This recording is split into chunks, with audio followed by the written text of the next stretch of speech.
We're joined now by Alabama State head coach Tony Madlock and student athletes Amar Knox, CJ Hines, and TJ Madlock. We will kindly ask Coach for an opening statement, then direct all questions to the student athletes. When that's finished, they can be excused, and we will return to questions for Coach. Coach, if you could please start us off. Well, what a great run, man. I'm so proud of these guys and everything that they stand for.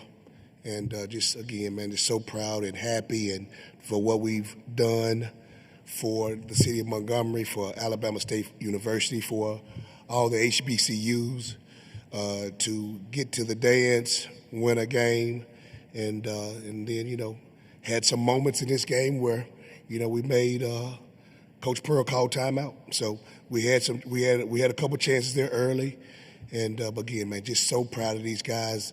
We did some things that hadn't been done at Alabama State in a long time, and by winning the game, first time in school history. So again, proud and excited for the future. Thank you, Coach. Any questions for the student athletes, please? In the back row on the left. So this one's for all the players. Looking into what this season has meant to you guys, how much do your fans' support mean to you guys, especially after that game, you guys are able to listen to the school anthem? Let's start with Amar, please. Well, it was big time. Our fans, they supported us the whole time. As we started to win, they started to come around. They were just there for us, and it helped us win a lot of games, and we appreciate them a lot. CJ? Yeah, our fans, they do a wonderful job supporting us, coming to the games. The SWAC tournament that was there in Atlanta, some fans was here. Even on social media, like fans in the SWAC, not just Alabama State. A lot of fans wanted to see us win and succeed, and I'm just thankful for that. DJ? We got the best fans in the SWAC, HBCU in the world, man. They've been supporting us since day one, and we've been getting a whole bunch of texts from all of them, and they have a lot of faith in us, and they believe in us. So, big shout out to the fans. Question on the right, fourth row. Yeah, Amar, Ben Baby with ESPN. Y'all made that run late in the first half, then you stepped up to the line. What was running through your mind as you were stepping up to the line there in the first half with that chance to take the lead?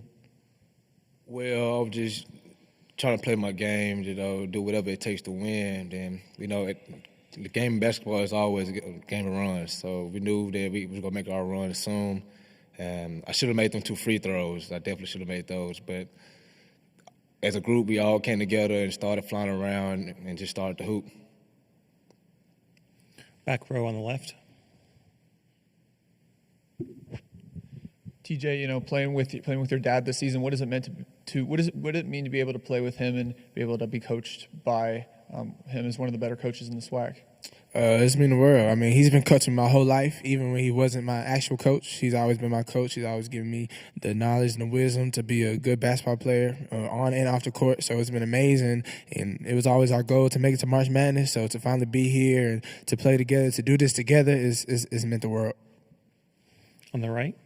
Yeah, CJ, what was it like? Did y'all get a sense early on when y'all were, putting them under pressure, feeling the crowd in there? It seemed like everybody was kind of rallying around. Did y'all get a sense of that on the court, and what was that like, kind of feeling that energy in the arena? Yeah, it was a great feeling, making a run, coming back, and making Bruce Pearl call a timeout. We knew it was in that game, and we knew we could win that game. It was just a wonderful feeling to be in that moment.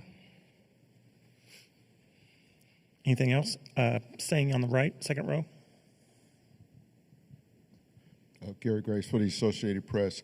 I guess if you could talk about the difference between the two halves, how you all were able to challenge them in the first half, and just what did they kind of do in the second half to kind of pull away? Was it a matter of adjustment, or was there a point where you could just see things kind of shifting? I think it started at the end of that first half. We was down 1 with about 1:30 left, and we ended up being down 10 at halftime. So we didn't really need that run from them to go into halftime, but it was our energy. Our energy in the second half, they brought it a little bit more than us. Anything else for the student athletes? One more. This is for Mar. I guess you've had quite a week. You got the team here, hit the buzzer beater. Didn't last past the first weekend, but what can you talk about in terms of making a shot like that? How you'll remember it? And I guess your girlfriend made one the night after to take her team in the tournament. What are your reflections on that?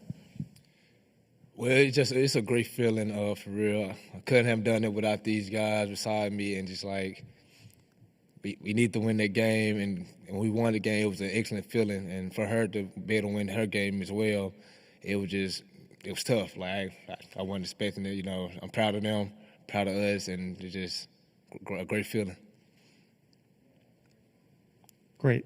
Thanks so much for your time. You guys can be excused.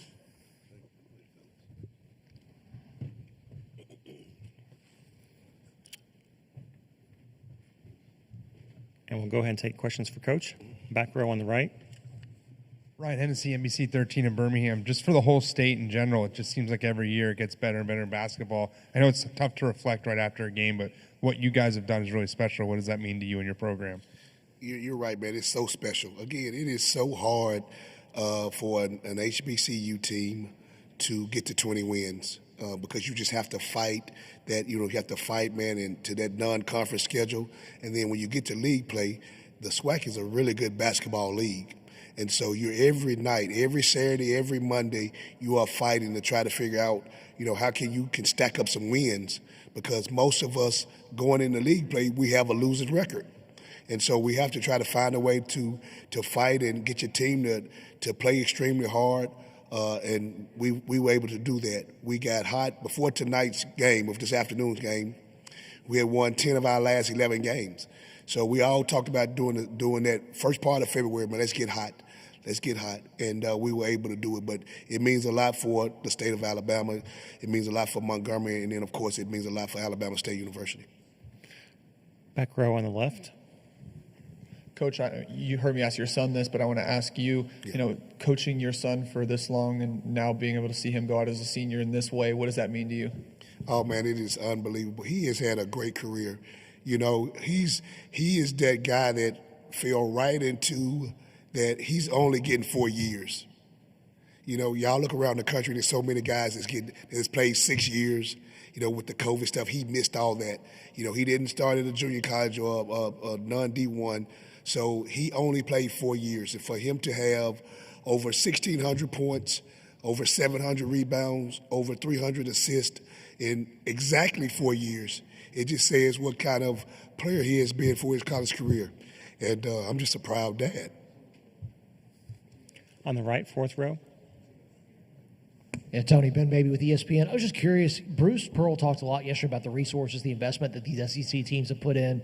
We're seeing that gap kind of grow between the big power schools and then maybe some of the non-power 4 schools. Yeah. Where do you think that leaves some of the schools like the SWAC, other schools maybe in non-power conferences? You try to compete with these guys in March, knowing what that resource gap is going to look like maybe even further moving forward. I have no idea, but it's one of those deals, man. Again, it's a reason why they're at the level that they're at, and we are trying our best to continue to grow. It's ways that we're going to be able to, I think, help in NIL and those type of things. But we're of course we're not close to what they're able to do. But we're just going to try to continue to grow, and we have to adjust to the times, and hopefully our administration and our conference can continue to help us so we can continue to grow.